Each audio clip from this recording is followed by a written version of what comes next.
Okay, I think we'll get going. So good morning, everyone. Welcome to the first session of the last day. So it's been a great week for myself, so I hope you've enjoyed it.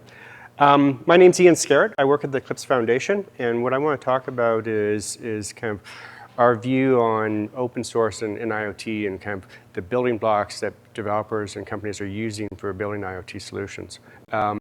Just a bit of background. How many people have heard of Eclipse? Just trying to get a sense. Okay. Heard of Eclipse?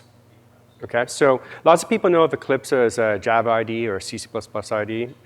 We're actually an open source community of 300 different open source projects. So the Eclipse Foundation is similar to the Linux Foundation. We're a 501c6 and host different open source projects.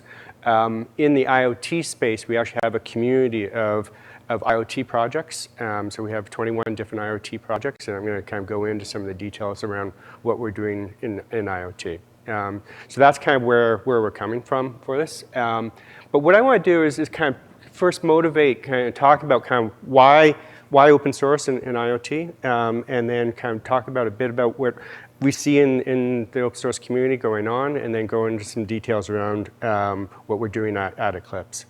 So I want to start off with in some events, this is a controversial statement, but hopefully at an event like this, it's not too controversial, that open will win.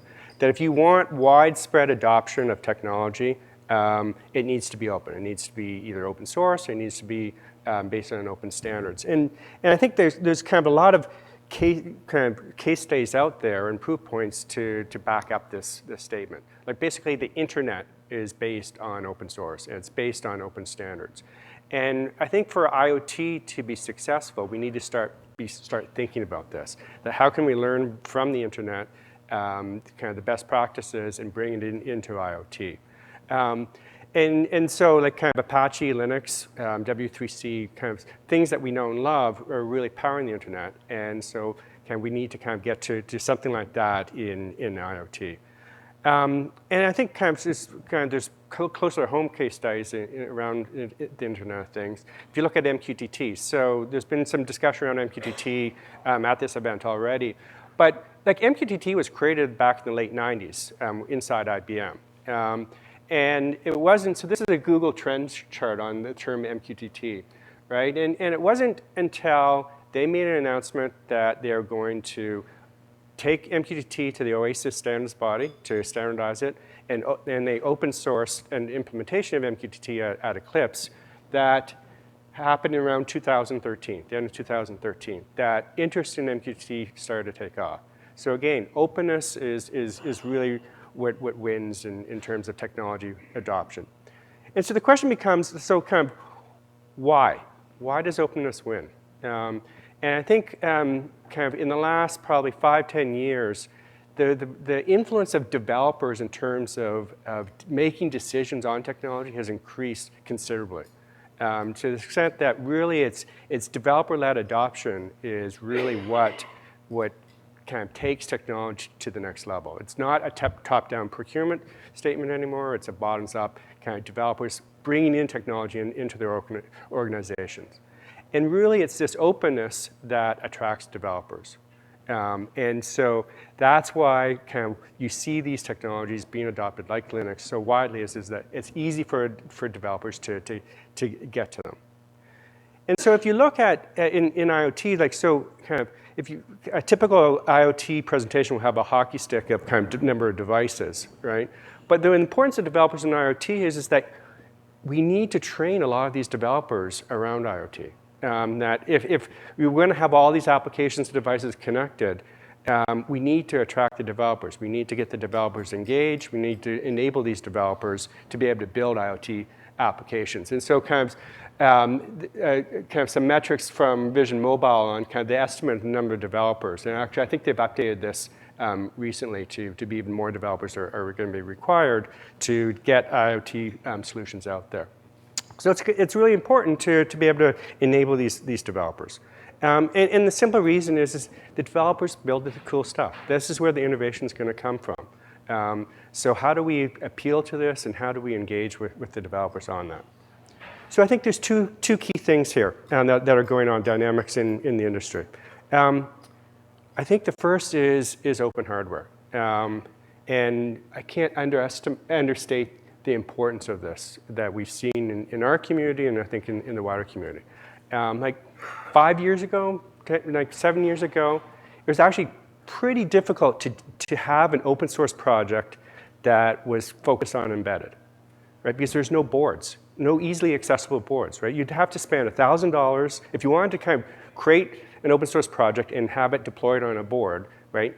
You'd have to spend about, each developer would have to spend about $1,000 to buy a board, and it would take about a month for them to get it, right?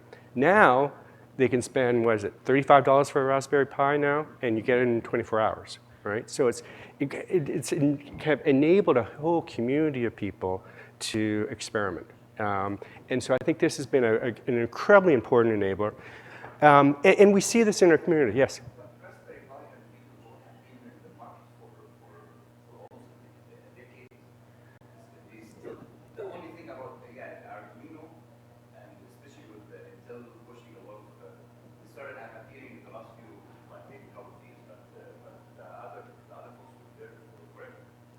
Well, I'm not sure the exact time. I think I said 5 to 7 years. So I think Raspberry Pi. Okay. Right. But we're seeing like people are using this type of hardware, right, to get involved in IoT. So we're seeing a lot of people use that hardware to learn and to prototype with that. And so I think it's over and over again. You'll see customers that will prototype on a Raspberry Pi and go to production on a more commercial grade hardware platform. And this has been really important for IoT to kind of kick off, right? And I think that's where a lot of the innovation's been coming from because of that. And we see this, so this is a survey we do on an annual basis where we ask developers, have you used what I call accessible hardware, because I know kind of from purists, like Raspberry Pi is actually not open. But kind of, have you used a Raspberry Pi or Arduino, BeagleBone, right? And basically, kind of close to half are prototyping or deploying. Another third are doing experimentation, right? So this has been a key enabler for developers in IoT. And I think open source software will be a key enabler. Right? I'm not sure if we're there yet, but I think it will get there. And let me just kind of briefly talk about why. I think right now we're still very much siloed. There's a lot of proprietary SDKs still out there. There's a lot of proprietary IoT platforms out there. They'll say they're open, but they have maybe a set of open APIs. It's not. We're still kind of in these walled gardens where if you want to kind of be part of this community, you need to kind of sign partnership agreements and et cetera. So we need to kind of break down these silos. And I think this is where kind of we can learn from the internet. This is where open source kind of starts to come in. And I think there's 3 key things that open source enables around innovation. And the first thing is permissionless innovation. And this is, you can download software, you can do things without asking anyone's permission, right? And this is incredibly important if you're kind of got a scratched itch, if you've got an idea that you want to prototype, you don't want to have to ask anyone's permission to be able to do that. And open source it does that very effectively. I think the whole idea of integration, innovation through integration. And this is why we talk about building blocks for IoT. Like, we're not trying to provide the community a complete solution, because there's not going to be one complete solution. It's going to be different building blocks that people will put together to build an end solution. And open source is very good at doing this. And I think we will see this over and over again inside IoT. And then it allows this level of experimentation. You're basically, the barriers to entry is very low. The commitment that you're providing is very low. And so you get a lot of experimentation in that open source. And that's how you get the innovation. So I think in general, right, open source is making it easier for developers. And if it's easier for developers, then you're going to get adoption and enablement. So let's kind of talk about some of the key areas that I see where open source software is kind of starting to come on board for IoT. So operating systems. So I think there's certainly Linux. So we're kind of at the Embedded Linux conference. And Linux is, from what I can see, is completely the dominant operating system for IoT. There's some other operating systems like Kentucky, Riot, Zephyr's here too, which are coming on board. But back to the survey that we did, when you ask developers which operating systems they're using, it's all Linux, right? It's the adoption of these other operating systems hasn't come on. And I think kind of the hardware's getting more powerful. People getting better at creating, like using Octa to create their own Linux distros.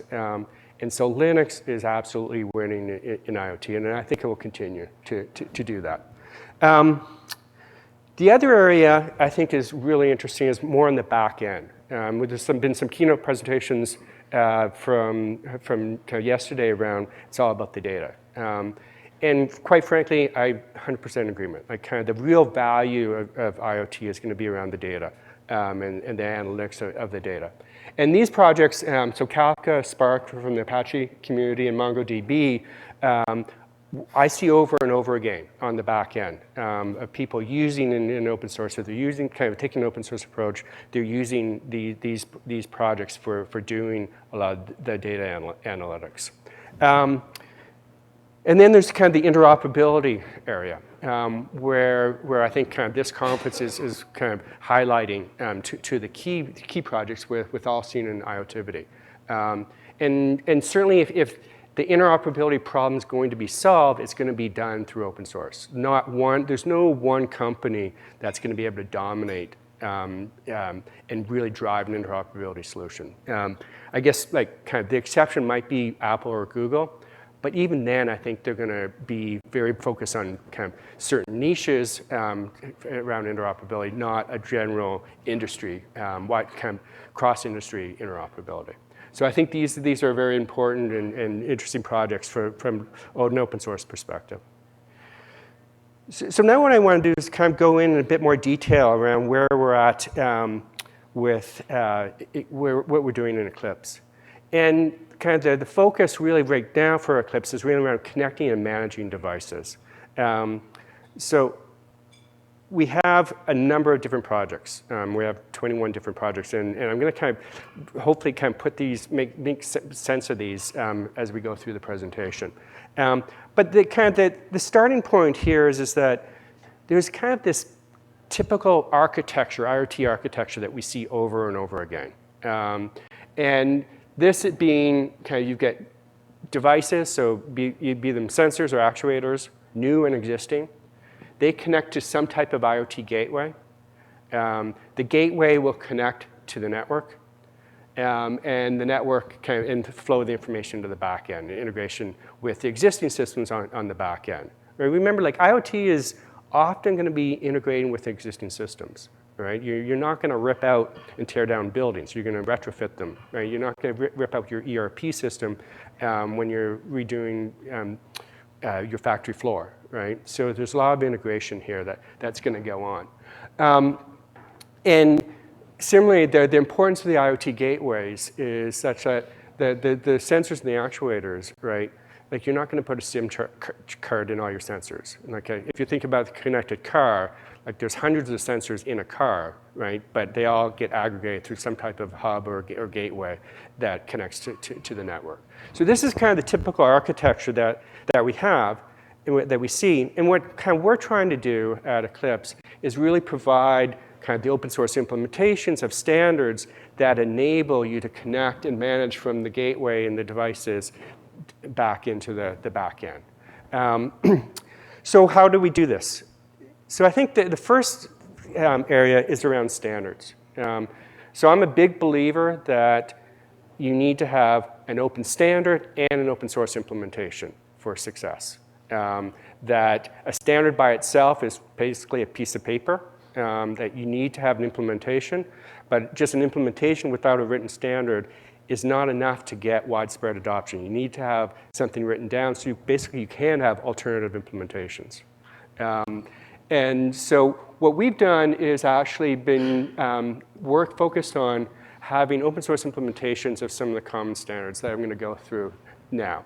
So the first one being MQTT, and I'm not going to go into a lot of detail around MQTT. There's been kind of a presentation yesterday, but at a high level, it's a messaging protocol. It's based on a pub-sub model for messaging. The key thing is it's got a very minimal footprint for the device and for the network. So it was actually created for doing oil and pipeline monitoring, right? So kind of stations out on the pipeline where power is really important because there is no access to power, right? So you can't put an HTTP client out there because it'll just drain your battery, right? And network, there's potential huge opportunities for network latency. Right? So MQTT has been designed for that type of environment. It's an OASIS standard. I think they've kind of working on their 2.0 version. I can't remember when they're coming out, but so it's a well-developed community. So at Eclipse, we actually have an implementation of MQTT for the client and for the server. So PAHO, Eclipse PAHO is our client project, and there's different language implementations of MQTT client there. On the server is a project called Eclipse Mosquito, which is a C code base for doing MQTT brokers. All right. I think what we're seeing is that MQTT is actually being adopted widely in the IoT industry. So Amazon uses MQTT for their messaging. Microsoft Azure has support. IBM Bluemix, and actually yesterday even the new Arduino board that was announced support for kind of you can use MQTT to connect your Arduinos to an IoT cloud hosted by Arduino. So it's gotten a lot of adoption in the last couple of years. Back to our survey again, like if you ask developers what messaging protocols they're using, right? So HTTP is still very, very important for a lot of use cases, and then MQTT is the other one. And so I think if you're looking at messaging, those like kind of HTTP and MQTT are the kind of the two obvious choices that you'll be looking at. The next standard is CoAP, Constrained Application Protocol. So this is an IETF standard. It's a messaging standard, a messaging protocol again, but it's based more on a RESTful approach, where kind of the device as a REST API that you can interact with it. It works over UDP, although there's been work to do put it over TCP also. The nice thing about CoAP is it actually has kind of security built in using DTLS. So this is another protocol that we've got an implementation in a project called Eclipse Californium. It's a Java code base that you can use for on the server and for the client for doing CoAP messaging if you're interested. And again, it's a building block approach, right? If you want to integrate CoAP into your solution, you could use this. The final key standard that we've implemented is around device management. So the Open Mobile Alliance has a standard called Lightweight M2M. And this is basically a standard for how do you provision, how do you configure remotely devices, and how do you update devices. So it's actually based on CoAP. And we have an implementation, a C implementation in a project called Wakayama, and a Java implementation in a project called Leshen for doing the server and the clients, right? So, but again, this is kind of how do you connect a lot of the servers, the devices back into the back end. We really see lightweight M2M being adopted widely too in the industry. So Microsoft Azure, just last week, their IoT device management capability is all based on lightweight M2M. Sierra Wireless uses it in their products set, and our Embed, their device management, is based on lightweight M2M. So if you're thinking about doing device management in your solution or looking for a device management solution, I would encourage you to kind of look at this type of capability. So those are the standards that we have, some of the key standards that we have. Then kind of moving up the stack, or moving kind of across the architecture, is the gateway. And kind of the analogy I like to make is that kind of when HTTP first came out, right? Like I used to work at IBM kind of when HTTP first came out. IBM had 4 different HTTP servers that they were trying to sell to their customers, right? And then they realized that this is crazy, right? Why don't we don't need 4 that's not adding any customer value, right? We're going to standardize on one, and they chose Apache, right? And so what I see today is that everyone needs a gateway. Typically in your typical IoT solution, you need some type of gateway service. And so there's a lot of people building their own. And so I really believe that we're going to move to an open source. It doesn't provide any differentiation. We're going to move to an open source solution for that. So we have a project called Eclipse Cura, which is a Java NoSGI-based IoT gateway service. And the nice thing about Cura is that it provides a progression, right? So it can work on a Raspberry Pi for prototyping, but it also works on industrial-grade hardware. So it's actually, it was started by a company called Eurotech that sells industrial gateways. And it's their software framework that they've been using for the last 10 years in industrial gateways. So if you kind of believe in the kind of approach that you prototype, the developers will kind of be prototyping, and then how do you kind of move into production? I think Cura provides a good solution for that. So kind of what does Cura do? What are we talking about? So it's kind of how do you manage the gateways, right? How do you have them remote, keep them up to date, right? How do you configure them? How do you turn them on, turn them off, right? But also a lot of these gateways actually act as an application container. You're hosting application code out on the edge. And so how do you what's the process for updating the application too?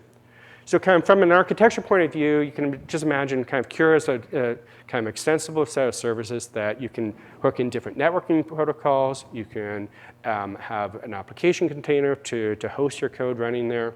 And then the pipe going back to the network is based on MQTT.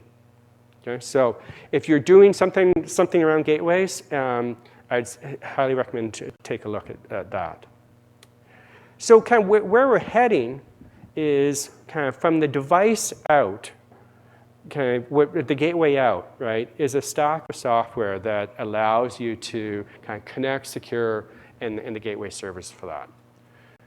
But then on top of that, so these are kind of the core building blocks that people will need for building IoT solutions. On top of that, we also have some kind of what I call solution frameworks within the Eclipse community that I just want to touch upon. But kind of the progression here is that on top is the IoT applications. Like people won't come, and typically in open source, an end user application doesn't do very well in open source. Kind of the browsers are the exception. But so we're really set up for companies and individuals to take our building blocks and build a final application. So on top of the kind of these core building blocks are some solution, more kind of industry-oriented frameworks. So home automation. Kind of the big challenge with home automation is there's hundreds of different protocols to integrate a home. And like from Zigbee to an Ocean to Z-Wave, right, to Bluetooth, right? And so typically the typical state of the art is you download an app for each device you bring into your house, right? And this becomes your integration point, right? And so it's just, so if you don't have this, you're lost, right? And so what Eclipse Smart Home does is provides basically an extensible framework that you can plug in. So it's a common UI, and then you can plug in different protocol support underneath for it, right? So basically it becomes a gateway on a device in your house. It will discover and find the different devices that you have and kind of has one common UI for all that, right? So there's a workflow engine in there for doing events. It's kind of all based on a kind of a common domain model. So Deutsche Telekom is the company behind this. And they use it for their home gateway product called Kivicon. And so it's been out for quite a while and quite successful for Deutsche Telekom. There's a number of smaller communities that have taken Eclipse Smart Home. So OpenHab is actually kind of a sister community to Eclipse Smart Home, where a lot of the add-ins are done for the different protocols. So it's a very vibrant community that you can take Eclipse Smart Home and then add in the OpenHAB plugins. So very popular in the maker community. But these are some other small startups that are targeting specialized versions of Eclipse Smart Home. Yes?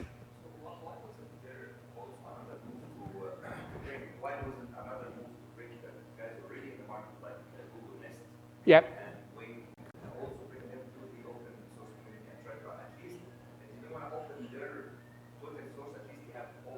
Right. Yes. So the question is why well, I think I'm going to break your question into two. One is why doesn't Google Nest come into their open source community? But the follow on is how does Eclipse Smart Home support Google Nest, right? So let me answer that one first. So there is a plugin for Google Nest and for Eclipse Smart Home, right? So and Weave and Brillo, that's the power of Eclipse Smart Home, is you can extend it quite easily for the different protocols that come out. Why Google, my unscientific analysis of the home automation market is that it's a mess basically right now, right? So there's Google, there's Apple, there's I think the IoTivity, right, in OCF group are all going after that market, and it's going to be a challenge, right, to really get a lot of value. Frankly, I think Apple has shown and Google have shown on mobile that they can coalesce a community around their platform, but it's not very open, right? So it's not, they might win in the home, right, but they're not going to be able to take it outside of the home. So it's I think, and frankly, I think the real challenge with home automation is no one's actually proven a good business value for why me as a individual will invest a whole lot of money in this, right? And it's just too complicated. So, but to answer your specific question about Google Nest, I can't speak for Google why they don't do that.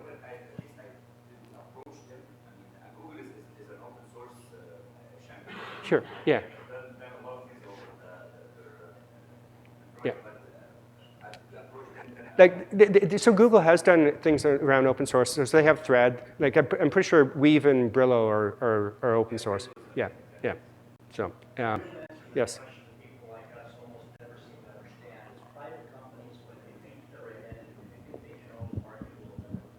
Yeah. So.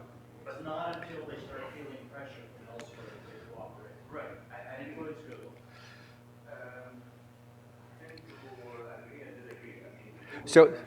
So we can do we could have a long debate on Google and Apple's policies or attitude toward open source, and I'd be happy to have that afterwards. But it's probably not right now. They're not participating in this project. So it'd be great if they were. So some other solutions that we have. So there's another organization called 1M2M. Has anyone heard of 1M2M here? Okay.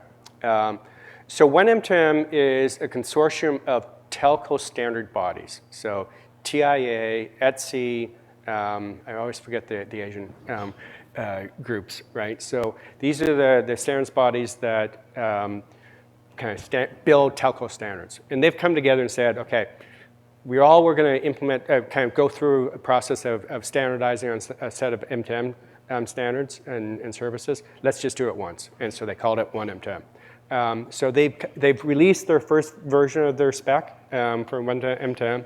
And so we have an implementation of that spec in a project called OM2M. So if you're interested in 1M2M, which given this room, since no one's heard of it, there's probably not a lot of interest. But again, the idea is that you have an open standard, you have open source implementations. Going down the road, so in the industrial IoT, I think that's where all the money is. So SCADA solutions, so we have an Eclipse Neo SCADA project that is a framework for integrating SCADA systems, so different protocol support for that. Fortiac is another project that implements an IEC standard for doing configuration of industrial automation, the factory floor, reconfiguring factory floors. It's based on an IEC standard. RISE V2G is another IEC standard for electrical vehicle charging stations, so the software for that. And the final project that's just being proposed and coming on stream in Eclipse is an implementation of OPC UA. So if you're actually in the industrial IoT area, OPC UA, I think, is becoming an incredibly important standard. It's been out for a while. You left out the most pervasive of all, Modbus, yes. So within Cura, within NeoSCADA, there's Modbus support, right? So Modbus would be kind of a protocol support, right? So yeah, no, for sure. And then the final area is around network management. So Cisco has a project at Eclipse called Cricket, where kind of they're a big believer that a lot of the intelligence needs to be pushed out to the network. And so there's kind of Cricket is the API to a rules engine that you could run on a router. So it's kind of a final solution. So we've been talking about kind of the edge out, right? But our community, it's an open source community, so we kind of go where the community is going. And so there's actually some work started, just getting going. So what I've been going through is kind of well-established projects with kind of adoption, commercial adoption for the most part of those projects. So now I'm kind of getting into some newer stuff, right? So I'm trying to kind of level set. So there's more and more interest now on the back end, right? Where the back end is becoming kind of a choke point in terms of how do you integrate all this stuff coming in, right? And so we've got a project called Eclipse Hano, that's really kind of a uniform interface in terms of taking the data in, but more importantly, a uniform interface to integrate into the back end.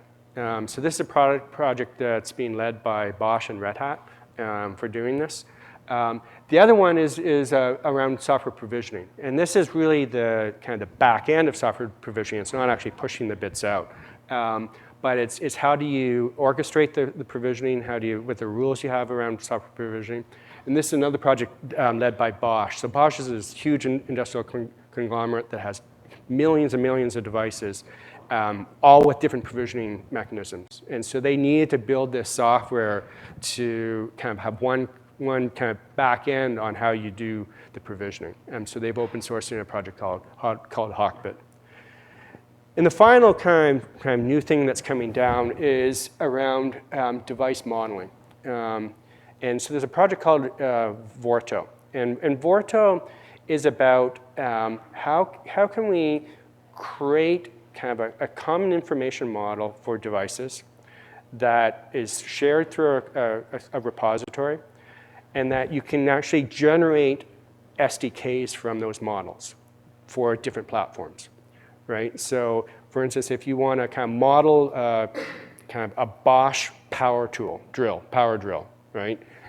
You can have a common model, but if you want to be able to integrate that device into a JavaScript platform or a Java platform or a ThingWorks platform or a Microsoft Azure platform, you can create different code generators based on that would take that model and create the SDKs for those different platforms. So this is Vorto, and they actually have an online repository now. It's vorto.eclipse.org. Actually, I should put that in the slide. But I think this is going to be interesting. It's a difficult challenge, difficult problem to solve. But I think it's kind of this is the tooling approach to make it happen. So something to also look at. So basically, where we're getting to is we want Eclipse to be this kind of open IoT stack, right? Where you can come and get the different building blocks you need to kind of be the underpinning for your IoT solution. So we've been at this for about 4 years. We've got a long ways to go, but I think we've kind of really built up a kind of a nice community of developers and companies working on it. So just kind of some kind of details about the community. So there's 21 projects. There's over 150 different developers kind of working on these projects. Last count, we had over 2 million lines of code across all the different projects and growing. So it's kind of a very vibrant and active community. But also, equally important is, to us, is the commercial ecosystem. So for us, success is companies take our technology and embed it in commercial products, right? So we use the Eclipse public license and a BSD style license for our projects. So it's very commercial friendly. And the reason why we have this philosophy is that this is how you get reinvestment back into the technology, right? That company, you need to have companies using it in their products, making money so they can reinvest back in the technology. So we've got a large and growing ecosystem, commercial ecosystem. But we also do things like reaching out to the developer community. I'm a big believer that we need to do this developer enablement. So we ran an IoT challenge where we had 80 teams kind of work on creating IoT solutions for using open source and open standards. The winner this year was 2 university students in India doing remote healthcare. It was really kind of basically had heart monitors and temperature gauges that they could hook up and monitor remotely in remote India. It was quite cool what they did. All done with Raspberry Pis and just off-the-shelf sensors. So it was kind of neat to see. But again, it's kind of getting people thinking about this is how you need to be building IoT solutions. We run a webinar series on an ongoing basis. And we have a portal. So if you want more, oops, I'm going too fast. I will make these slides available. I'll put them on the website, but if you want to give me your business card, I'll put this up on SlideShare too, and send you the link. We do have a portal, so iot.eclipse.org is kind of where all you can access all the information for these projects. We do have sandbox servers. So if you want to kind of download PAHO, Eclipse PAHO to experiment with MQTT, but don't want to go through the pain of setting up a broker, use ours, right? It's open. If you do a denial of service on us, we'll just shut it down, right? I have had people kind of do commercial products, kind of test or kind of examples using our broker, and they know that there's no SLA on it, right? So we have a CoAP implementation too, and a lightweight M2M implementation too. But again, it's kind of focused on lowering the barriers, making it easy for people to get involved in this stuff. And get involved. So this is an open source community. It's kind of the capacity is the community, right? We invite and want more people to be kind of actively involved. Certainly the first step is to use the stuff, to try it out, provide feedback, open bugs, participate in the mailing list. There's some very vibrant mailing lists within the Eclipse IoT community. So if you need help on stuff, feel free to ask. Tell us what you're doing with it. We need more success stories to kind of talk about what people are doing. And we're always looking for interesting projects. So if you have a project that's either open source or would like to think about open sourcing it, if you think it kind of fits in with the philosophy of kind of having a community of building blocks, feel free to contact me. And that's my contact information. Questions? Yes?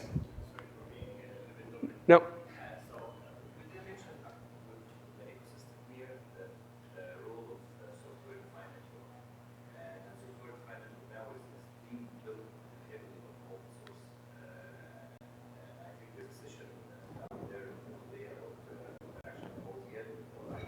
Right.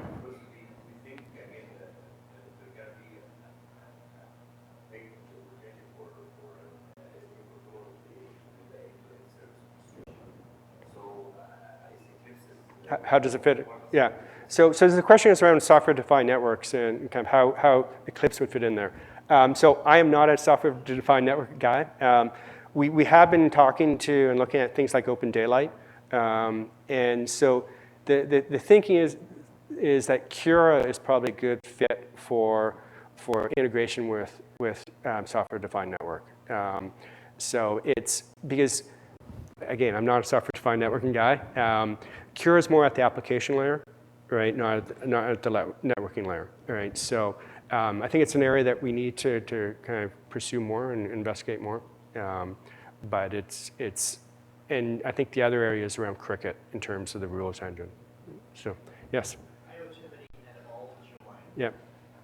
How does it fit with what you're doing? What level of cooperation is there? Yep, no, good questions. So the question was, so I have to repeat all the questions because for the recording. Just, I know everyone can hear, but yes. So, if anyone wants to use the mic to get kind of their voice recorded correctly, feel free. So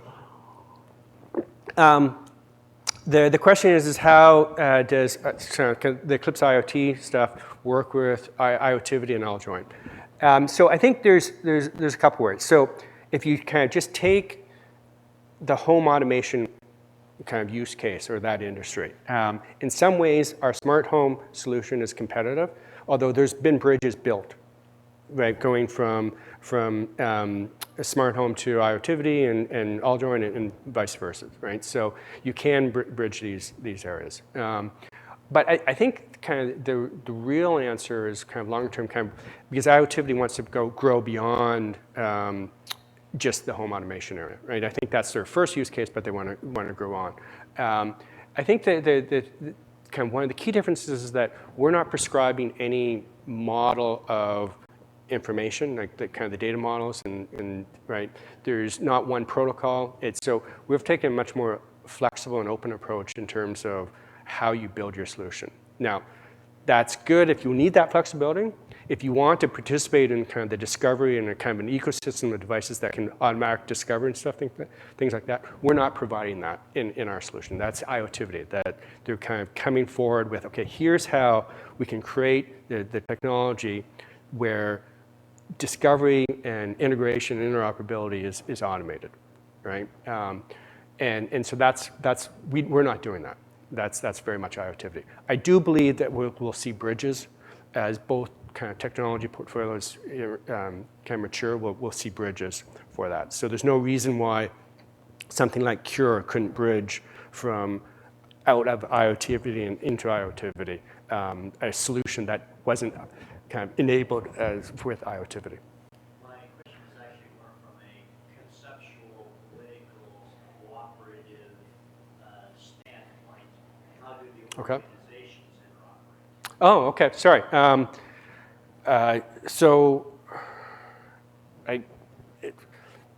We talk. From the U.S. tax code, we're all 501c6s. So we're different kind of entities, legal entities. For that, we have different governance models. We have different membership structures.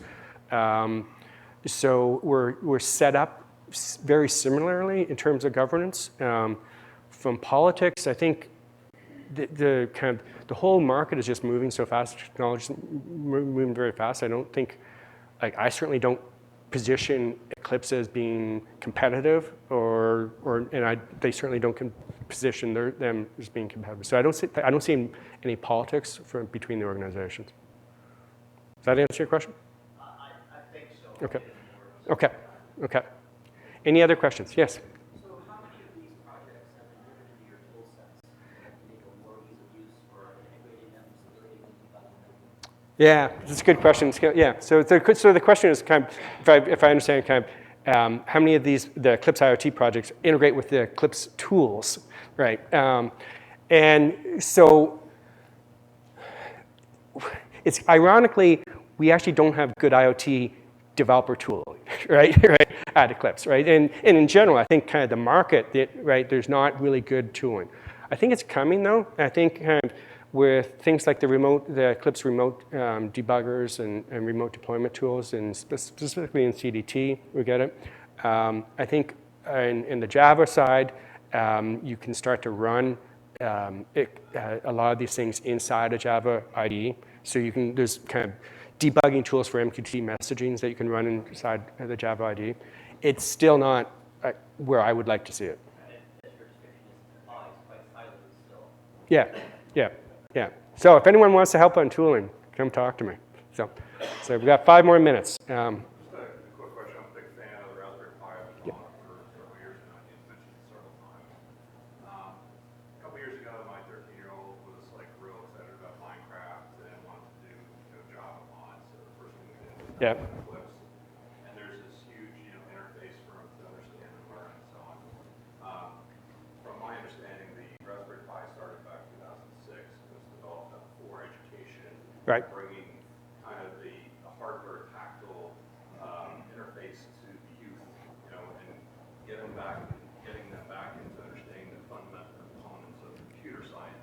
Yep. So when they got into later on high school, college, they actually had Right. hands-on again versus these closed Xboxes and so on and phones that they can work with. So have you thought about developing up something that would kind of bridge that high-end IDE interface to more of the Yeah.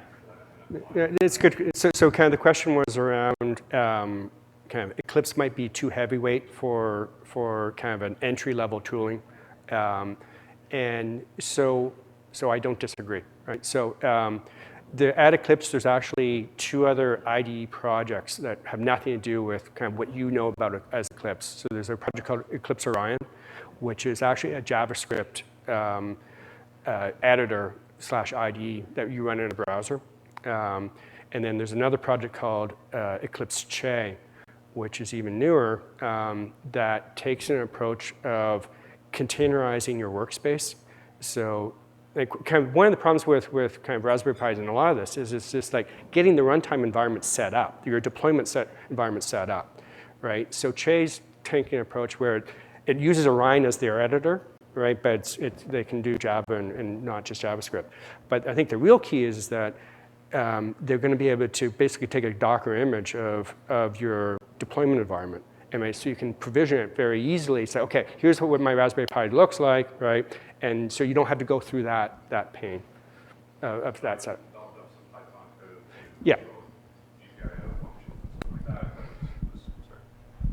It was kind of very, again, a high understanding of the architecture and not something that would be accessible to like a 10 to 15-year-old. Yeah, but quite frankly, like a lot of the stuff we're doing though is probably going to it's the next step beyond just learning too, right? It's you're getting like frankly if you're learning, you don't really need a messaging protocol. You can just do your own, right? But if you're going to get to a large-scale industrial product, they're going to start prototyping stuff like that, where you kind of want to get to something that will go into production. You don't want to do your own messaging protocol, right? So I think it's a balance between kind of the educational aspects, right, and then kind of enabling kind of this developer ecosystem where they do need to start thinking about more kind of industrial grade kind of technology. The second part, again, was kind of going back to the premise of the Raspberry Pi, to what it's today, now 10 years later. Do you see it moving into like a commercial type application or staying in the maker and educational market?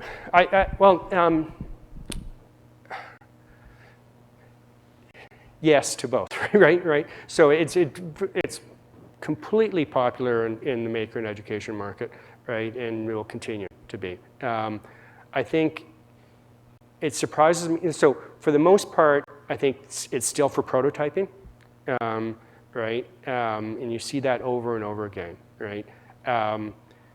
But you never say never, right? That kind of the Raspberry Pis are getting more powerful, more rugged, right? But the problem is right, like kind of if you shake a Raspberry Pi and move it around a lot, right, it'll eventually break, right? The SD card, falters. Yeah, exactly, right? So it depends on the use case, right? So like if you're not going to deploy it, right, on a train, right, monitoring the train, right? So it really will depend on the use case. But like in an advertising sign, right? Yeah, that's probably good enough for a Raspberry Pi, right? I've worked with some of their camera technology too. Over a period of time, it works, and then at some point, it something dies on. I don't know exactly where it stops, but it's. I think for right now, it's at a great maker level. But I think what you're saying, I agree, and I think it's going to be exciting to see it move into commercial products. Yeah. So I'm out of time, so I will go out and back if you guys have any more questions, but I want to kind of be respectful of the next speaker. Thank you.